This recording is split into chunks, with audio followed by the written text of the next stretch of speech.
আসসালামু আলাইকুম ফ্রেন্ড, চলে এসে আবারও একটি নতুন ভিডিও নিয়ে।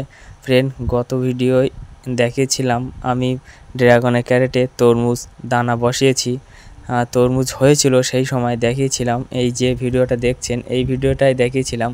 তো আপনারা অনেকেই কমেন্ট করেছিলে যে আমাদের এদিকে নাকি তরমুজ হবে না, এটি বাইরের থেকে আসে। তো ফ্রেন্ড, আমি আজ একটি তরমুজ কাটবো, আপনাদেরকে দেখাবো আমাদের এদিকে তরমুজ বসালে দানা বসালে কেমন হয়।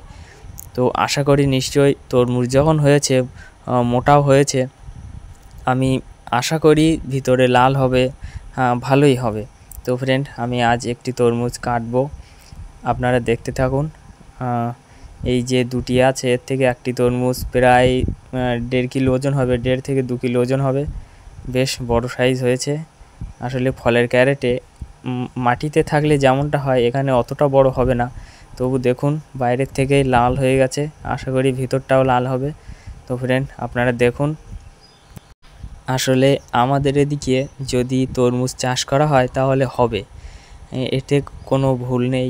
আসলে আমরা জানি না হবে কি না, যার কারণে আমরা চাষ করি না, বসাই না। তো ফ্রেন্ড দেখুন, তরমুজটি কাটার সঙ্গে সঙ্গে ফেটে গেছে। আসলে তরমুজ একেবারে পরিপক্ত হয়ে গেলে এমনই হয়, ঘা লাগলেই ফেটে যায়। দেখুন ফ্রেন্ড, ভিতরটা অলরেডি লাল দেখা যাচ্ছে। দেখুন কত সুন্দর লাল হয়েছে তরমুজটা।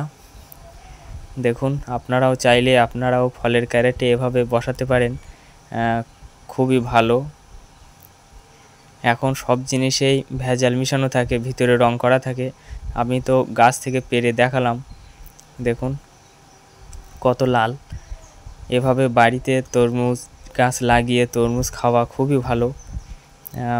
হাটে বাজারে তো কৃত্রিম ইঞ্জেকশন দিয়ে ভিতর লাল করে, আর এটি একেবারে প্রকৃতিভাবেই লাল হয়েছে, দেখুন। তো ফ্রেন্ড, আমার ভাগনাকে দিয়েছি খেতে, ভালো খেতে বলছে। হ্যাঁ, কথা বলার সময় নেই, মাথা নাড়িয়েই বলছে হ্যাঁ ভালো খেতে। ফ্রেন্ড, আপনারা যারা ছাদের উপরে বিভিন্ন রকম গাছ, ফলের গাছ বসাতে ভালোবাসো, আমি তাদের জন্যই বিশেষ করে ভিডিও বানিয়ে থাকি। আমি এই যে ভিডিওগুলো বানাচ্ছি এগুলো সম্পূর্ণ ছাদের উপরে যে সমস্ত ফলের গাছ হয় আর কি, সেই বিষয়ে নিয়ে ভিডিও বানিয়ে থাকি। তোমরা চাইলে চ্যানেলটি সাবস্ক্রাইব করে রাখতে পারো এই ধরনের বিভিন্ন রকম ভিডিও পেতে। আপনারা লাইক সাবস্ক্রাইব করলে আমাদেরও ভিডিও বানাতে ভালো লাগে ফ্রেন্ড। তো দেখতে থাকুন পরবর্তী ভিডিও। সবাই ভালো থাকবেন, ধন্যবাদ ফ্রেন্ড।